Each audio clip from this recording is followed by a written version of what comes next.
Hello and welcome to episode, 28 of the Rick Chappell podcast now. We're flying through the weeks and the numbers, and we'll just crank right into it. We'll start with comments from last week. We've only got 2. So, good old Rod, are you going to put EMGs in your Black Explorer or some other active brand? I don't know. I can't recall the last time I ever saw a Gibson with EMGs. Do it. I love EMGs on occasion. Yeah, man, I was thinking about, so I haven't put pickups in that guitar. He's asking about the guitar I played last week on the podcast, my 80s Explorer. It's all black, but it comes with all the chrome hardware, so I've been blacking it out from there. And now, really, I mean, you can still see it behind me there. It's got the passive pickups in it from the factory, and I was going to swap them out right away. That was going to be my first modification to that thing. And then I got it, and they're really good. Like, it just sounds good. It's a good guitar. So I'm still going to swap them for sure. I'm kind of like, part of me is waiting to think of, like, what else to do with those pickups. Like, I don't have a guitar that needs them, per se. But I want to do something with them because they're good. So I might buy a little kit online and build my own cheap thing or something with all the extra parts that I pulled off that Explorer. Who knows? And then he had another bit there. Does James Hetfield still have Gibsons with loaded EMGs? Haven't looked in years. You never know anymore with them, honestly. I remember when he got his Gibson Les Paul. Like the, not his Gibson Les Paul, he probably has tons. The Iron Cross Les Paul. It was around the Death Magnetic time, maybe, or just before that. It was the black Gibson, like, custom shop that had EMGs in it, but had passive covers on it, so it still looked like an old guitar. And then actually had an ESP signature that was kind of based off of that. I'm sure there was some weird lawsuit stuff going on with that or something, with artist exclusivity deals and all that fun stuff. But yeah, I don't know if I'm gonna put EMGs in that guitar because I don't know if Metallica has them, even. I have one guitar that still has an EMG in it. Oh, and actually, you know what? Kevin's derailing the podcast because I have to show you something about Kevin. Come here, baby. Yeah, now, she is missing a chunk of fur. Let's see if you can see it on camera. Look for the white patch. Look at that. What did you do to yourself? We don't know. She went to the vet. We'll talk about that later. But when she came in, I had to show you. Remember that. So, anyways, yeah, I don't know if EMGs are going to go in there. I'm also thinking about a pair of Fishmans. Thinking about a couple different pairs of Fishmans. I can't make my mind up. That's part of why it hasn't happened yet.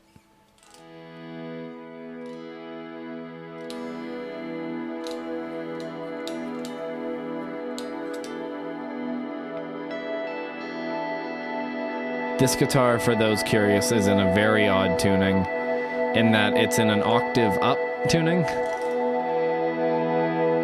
So it's got Nashville strings on it. So this is the other half of a 12-string guitar right now, if you're curious. I also hope the levels are okay. I'm just kind of going on faith these days that you can hear me. I want lots of goop, and I feel like I always have the goop too low. Anyways, the other comment, good old Sam.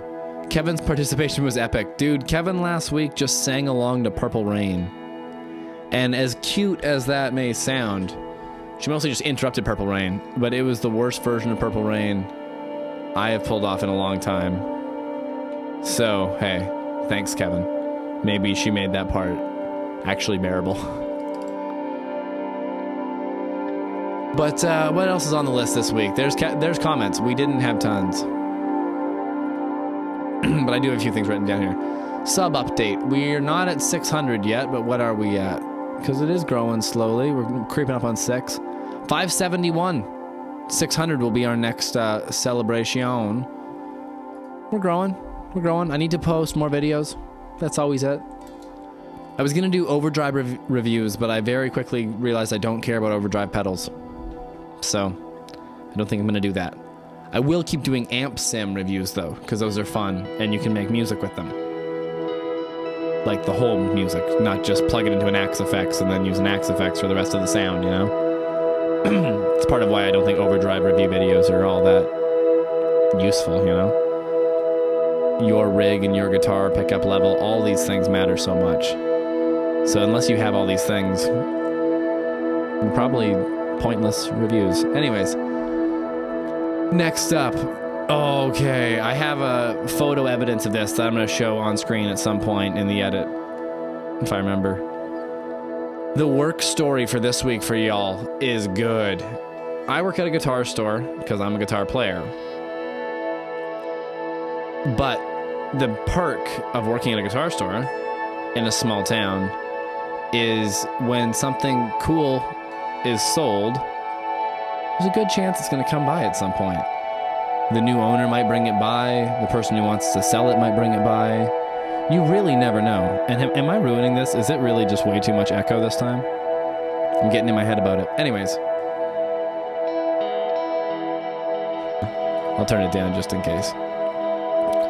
What I'm trying to say is what came in the other day was bananas, B-A-N-A-N-A-S. I'll tell the full story from front to back because that's what the point of the podcast is, to kill time.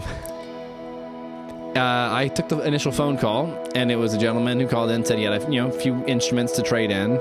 He had an amp, a little Boss Katana, Ibanez S series guitar, these decent little things, and then a 1965 ES335. And I was like, well, the answer to the first two is yes, but the answer to that last one is yes. So come on by. Yeah, we'll check it out. Let's do it. And so he showed up, he brought the things, we priced them all out. I tested out the vintage guitar, and it wasn't a 1965. It just the alarm bells went, not alarm bells, but very quickly I was like, I don't think it's a 65. So my manager pulled it all apart and we diagnosed it because the guy was in no rush. When you sell these things, you have to be willing to let the person date it and, do our best to stamp these kinds of things and whatnot. So we did. We pulled all the pots out. We pulled all the strings off. We did everything we could. Ran the serial numbers and stuff, obviously. But the issue was it was a 1970 to 1975. That's where we landed on it. Basically, that's the most vague. It was a compilation of some of the most vague aspects. So it was a 1970, maybe 3, let's call it. That'd be the most accurate we could get. 335. In sort of a incredibly faded tobacco burst or browner version of cherry, and it was beautiful. It had the tarback pickups in it. For those that are Gibson aficionados, I think tarbacks are just a generation or maybe 2 or 3 removed from the holy PAF pickup, So it sounded amazing. My review for it essentially was that eventually we got it all set up and playing great. And a friend of mine happened to stop in and look at it while we were working on it. Then they had to go, and he was like, you plug it in, tell me how it is, and if it's great, maybe I'll get it. So we finally got it working, and then it had an electronics issue. So we're like, oh, there's a missing piece of solder. So we soldered up that one spot, and then we got it working perfect. And then we were like, this thing sounds phenomenal. It plays like a 335, like fairly good, but it sounded amazing. It had the vintage caps in it and everything still. That was how we got the dating the best on it, was that, all the pots were dated, not perfectly because they solder over things. That's how that goes. But it did the part. It looked the thing. It's a 1970-ish 335. And the funny story, the way it ends, is that happened yesterday. This guitar came in and we pulled it all apart. And then today we're putting it back together. My friend shows up. That happens. Immediately after sending him the video of me playing it, which I will post here.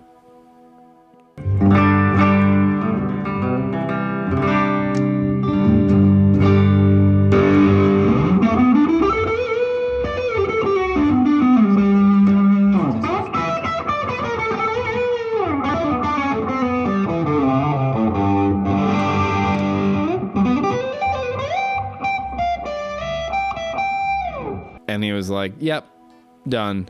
So, congratulations, Tim. You own that beautiful guitar now. Tim is the one that I got that Firebird from, too. So, it's always cool when people you know and people you love get these crazy cool instruments, because then you know where to find them if you ever want to borrow them or record on them or whatever. Or just go hang out and play fun guitars. hey, you know where they're hanging out. So that's a great thing. That story is fun, and I think has the happiest ending possible, aside from me owning it. And it wasn't within me just deciding on a whim to grab it. Let's put it that way. It's a beautiful guitar, and he got a good deal on it too, I think, honestly. Next thing up on our list is Kevin. So let's see if I can actually bait her to join us. Kevin went to the vet. Kevin went to the vet because Kevin's not spayed yet, but she's about to be. Next week is the week, because thanks to Bob Barker, you spay and neuter your animals. But little Kevin never leaves the apartment. If I pet her, maybe she'll come hang out. Or maybe I can just hold her.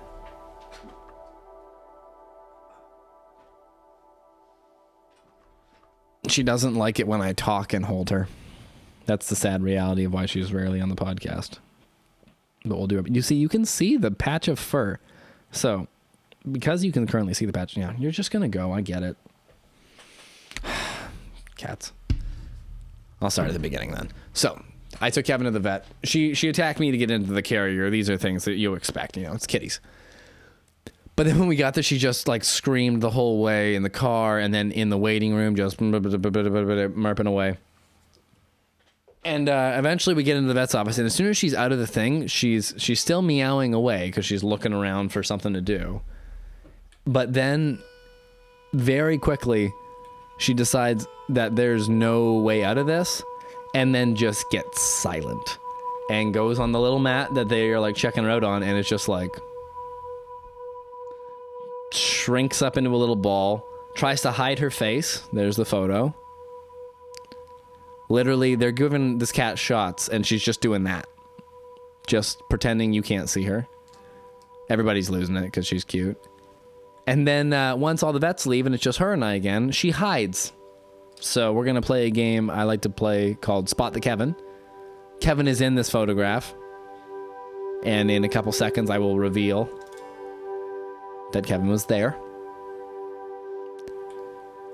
Kevin will also do that on my desk all the time. So while I'm working on something, I will suddenly just notice a pair of eyes behind a certain screen, or like now. Maybe you just noticed there's a cat there. You never know when she's going to show up, but she does.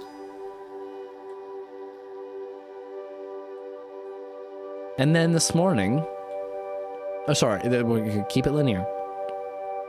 We take Kevin to the vet. Kevin freaks out. We bring Kevin home. Kevin's fine.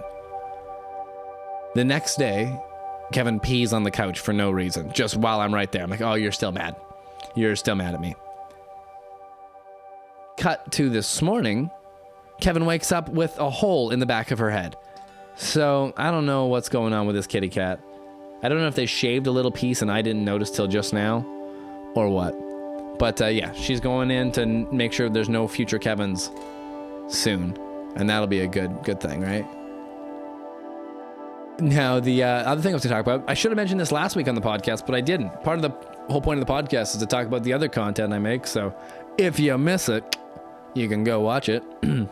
I did that Pretty Reckless cover, just a quick little acoustic thing, where to talk about its faults, the lights were slightly too dim, so I had to kind of over-edit it. But it still turned out really good, I think, overall. The lighting is the least important part, something like that, usually. So I did that. I was not in a good mood, but I wanted to make something, so I was like, acoustic guitar. And that works sometimes, The sad clown. And that's a pretty song. I've decided to make that our album of the week. I'm not the world's biggest fan of that band. I say that about most of the things I cover, sadly. But clearly I like them enough that I cover them, so I like these things, clearly. And the song I did, Waiting for a Friend, I think is beautiful. That's why I wanted to do it. So I have nothing bad to say about this band. But I'm going to tell some stories and stuff. So the album of the week I'm going to go with this week is Going to Hell, the Pretty Reckless. And I was listening to it a little bit. I don't know all the songs. Some of them have stuck with me. Basically, the short of it is that I had an ex that, way back when this came out, was into this. So there you go. I heard it a lot. Now, there are songs off it that are really good, and there's songs off it that I would always skip. So let's go through them. Follow Me Down is a decent opening. Going to Hell was like the single, and it's kind of just Alice Cooper ripoff-y, like sort of Schools Out vibes. But it's good, you know? House on a Hill is a good song. There we go. That one's great. Sweet Things, from what I remember, was really good. Dear Sister is just a really pretty interlude. It's beautiful, but, you know, my complaint is that one's too short. Absolution is a great song. I heard that one the other day again. I forgot how much I like that one. The whole, like, I need my... Using great examples of double tracking there and whatnot, in my opinion. Blame Me, don't think I remember that one. Burn, don't remember it. Why'd You Bring a Shotgun to the Party? I hated that song, so there you go. Fucked Up World was amazing. It bothered me a little bit that they released a single cut of it called Messed Up World, because I was like, Guns N' Roses wouldn't do that. You don't have to do that. But, hey, they wrote the song at first called Fucked Up World, and it's a great song. It's a little bit cheesy, but hey, this kind of rock that's how that goes. And then Waiting for a Friend is the beautiful closer that is my favorite, and therefore is the one that I did that cover of. So what stories do I want to tell about this concert? What stories do I not want to tell about this concert? It was a time, man. There's a reason your exes are your exes. Let's put it that way. But then life evolves and other things happen. So a large group of us went to this show together, and now there's like so many interwoven stories that are basically originate from that night. I got into a fight with my girlfriend that time because she was filming the entire night on her cell phone. And that was one of the many, many traits that she had that I don't have that made me like, you're annoying. Basically, we didn't click is the real gist of it. But I remember at one point I was like, put your phone down. Like, just watch the show. Like, I'm embarrassed to be next to the person who's like, the entire concert, live your life. He says as he films his life. But yeah, so we got into a fight about that. And then years later, a good amount of years later, don't judge me, I ran into another girl who was at that concert with us. And neither of us were in those relationships anymore. But both of us were in other almost relationships. And yeah, things happened. And then everybody got all messed up. So the Pretty Reckless reminds me of being pretty reckless sometimes in my own life. But the concert I saw was great, and the more fun story that I will tell in greater detail and even use names is one of the buddies I went with. His name's Justin, and his wife Sarah is not any of the girls I've spoken about just now. They were there with us, and I will make fun of him on this one a little bit. Him and I both watched the show. We all watched the show. We all thought the band sounded good, and they put on a great show. It was at a smaller theater in Vancouver, and yeah, great set list and all that. I think they even did a couple covers. It was awesome. I think it was the bass player, if I'm going to rip on him specifically, but it may have been all the musicians except for the singer. Maybe, I can't remember. Maybe I was just stood right in front of the bass player. Wore sunglasses the entire show. And it wasn't the first time I've seen a band do that. I think I had seen ZZ Top prior, and for God's sakes, that's, you know, part of the decor. But it was, I don't know, it was like, it was so dark in there, and then maybe it was the age gap just between the very young Taylor singer and the much older band, who is very experienced and terrific players, so I won't take that away from them. But the combination of that plus the I'm too cool for your school sunglasses, it's kind of like, you know, I guess you could say it's kind of Gene Simmons-y, but he doesn't wear them on stage. So, not making fun of Gene Simmons. Basically, the point I'm getting at is I watched this sunglass performance and was like, that's cheesy. And my buddy Justin watched the sunglass performance and was like, they looked so cool. I love it. So he has taken that, and we all get inspired by things, but I've never seen that man on stage without sunglasses since that day. And I basically refuse to wear sunglasses on stage to the bottom of my heart. I've done it once or twice when I play shows with him, kind of tongue-in-cheek. But, yeah, sunglasses on stage are not a Rick Chappell move, that's for sure. I'll leave it to Billy Gibbons. He can have that patent. And I will also say, real quick, not to hate on every band that does it. You're allowed to wear sunglasses on stage. Everybody can do it at the beginning of the set, for a song in the set, for the encore. I don't give a shit. It just can't be the whole thing. Even if you take them off halfway through, you know, I don't know where the line is, but it's not the whole way. So that's how I feel.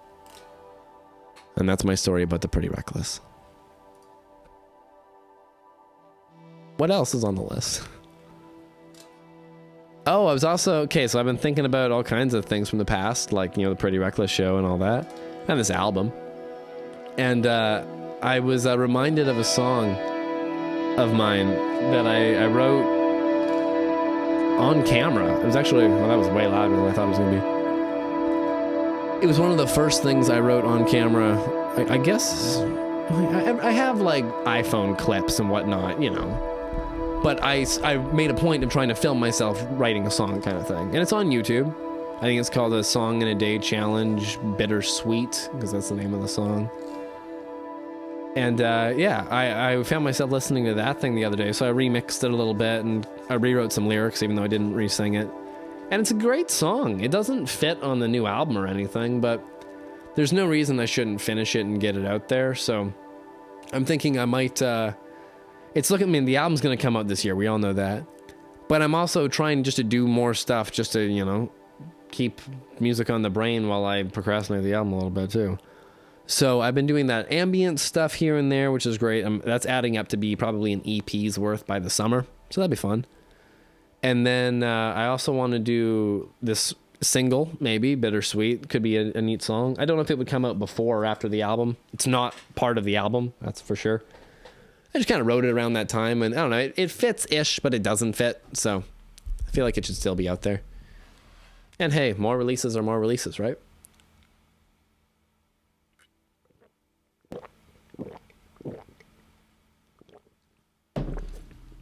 And with that, we've burned through most of the Rick Chappell podcast, at least everything I had written down. But these used to start with me telling the stories of every guitar I owned, and I've told this one before, but like I said, now it's in Nashville tuning, so I don't use it all that often. And I'm actually, like I said, thinking about getting a cheap guitar, building some weird cheap project. And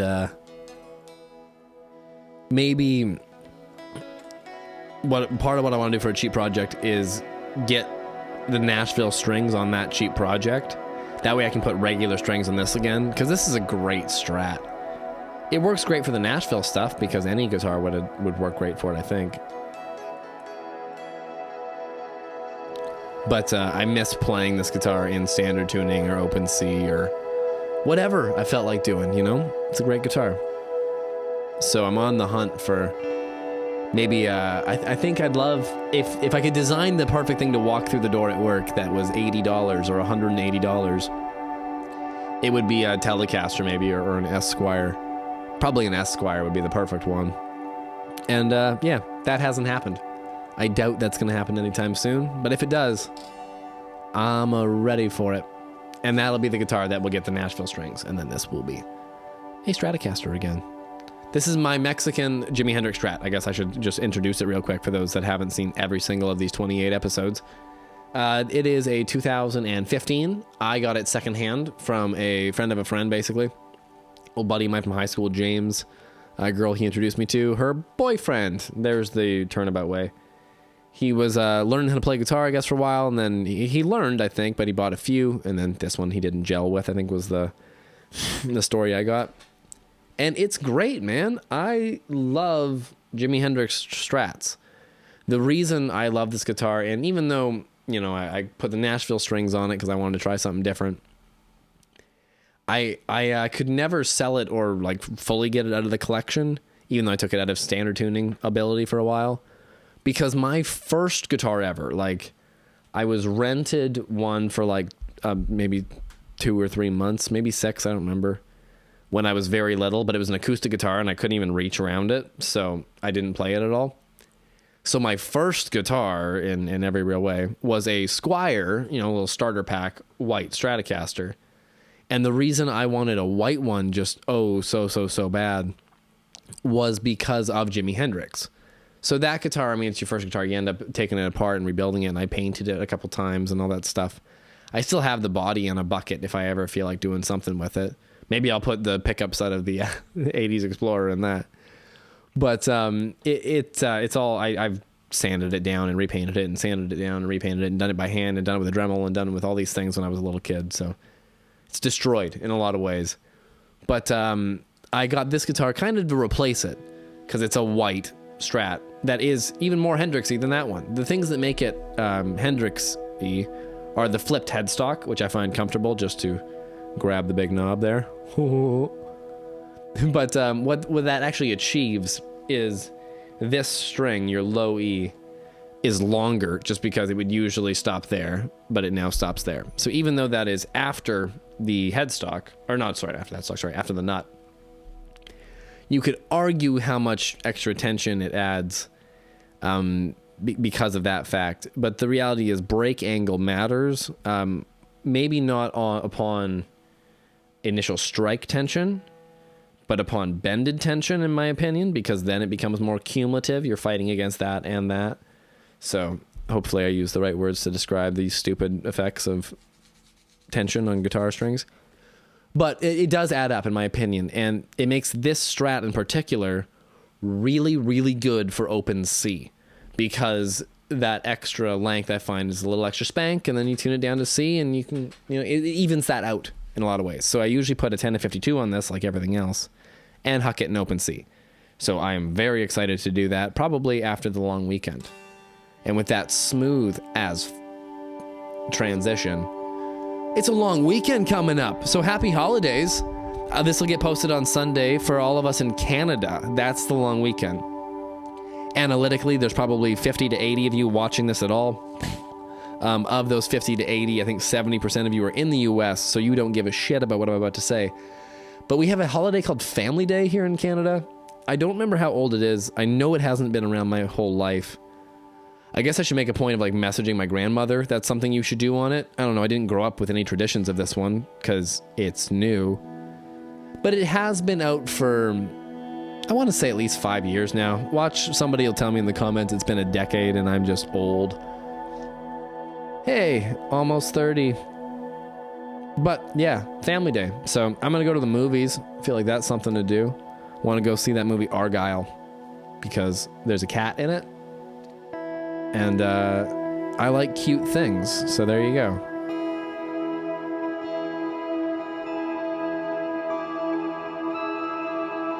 You can hit crazy high notes on this guitar because of the Nashville strings, but the highest note on the guitar isn't on the highest string anymore because it's 12-string strings. So we'll see if I kill some echo, if this doesn't sound quite as gross. Actually, here, no, let's just do it. Do it the way that won't hurt anybody's ears. The guitar is tuned E to E still, but E, A, D, G, B, E. So for those of you that wouldn't know what a 12-string guitar sounds like at all, oh, that's why the echo's muted. The extra strings, let's call them, are mostly sort of the low 4 of a 12 string, and then the last 2 are in unison. So because this is half of a 12 string, the last 2 strings are just regular guitar strings. So I don't remember the tensions of these. I ordered them in at work for a guy. I had ordered them in a few times for a few guys. And eventually I was like, oh, these seem, oh God, that echo is still pretty aggressive. There's so many pedals doing so many layers of goop on the echo signal that to kill it for any amount of time takes like a minute. But that's the point of the big crazy tape delay. Okay, we can bring it back now. But basically the highest string you have is now the G, not an E. So sometimes your chords sound incredibly pretty. And then sometimes if you're relying on those other strings to voice a chord, it sounds cool, it just doesn't in any way sound like you expected it to. So